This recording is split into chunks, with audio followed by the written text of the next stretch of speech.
Hi friends, நான் தான் உங்கள் ஸ்மைலி தயா. என்னங்க என்னமோ சொன்னாங்க ஒரு சில பேர்லாம், கூட்டமெல்லாம் ஓட்டா மாறாது,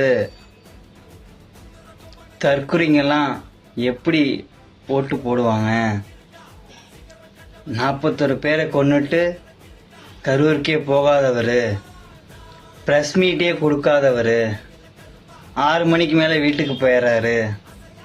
ஆமாங்க, 6 மணிக்கு மேலே வீட்டுக்குள்ளே போயிடுறோம், ப்ரெஸ் மீட்டு கொடுக்கல, தற்கொலை கூட்டம்.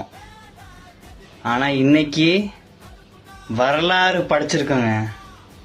அதுதாங்க இங்கே லாஜிக்கு.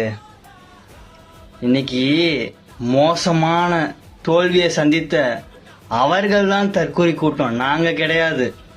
மக்கள் அதுக்கு கரெக்டாக பதில் சொல்லியிருக்காங்க. பார்த்தீங்களா, எல்லா இடத்துலையும் அமோக வெற்றி தான்.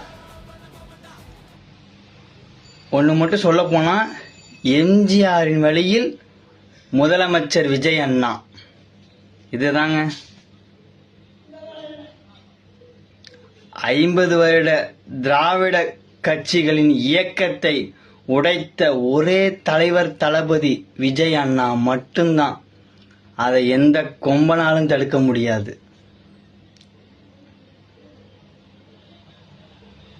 பாருங்க, பார்க்கவே எவ்வளோ ஹெக்டேட்டிங்காக இருக்குது பார்த்தீங்களா. இதுதாங்க தளபதி விஜய் அண்ணா. என்னைக்கும் அவர் சொன்னபடி நடக்குங்க. அவர் சொன்ன மாதிரி படத்தில் முதலமைச்சராக நிஜத்தில் முதலமைச்சராக ஆகி காட்டியிருக்காரு. தமிழக வெற்றி கழகத்தை வாக்களித்த அனைத்து தோழமை கட்சிகள் அனைவருக்கும் நன்றிகள்.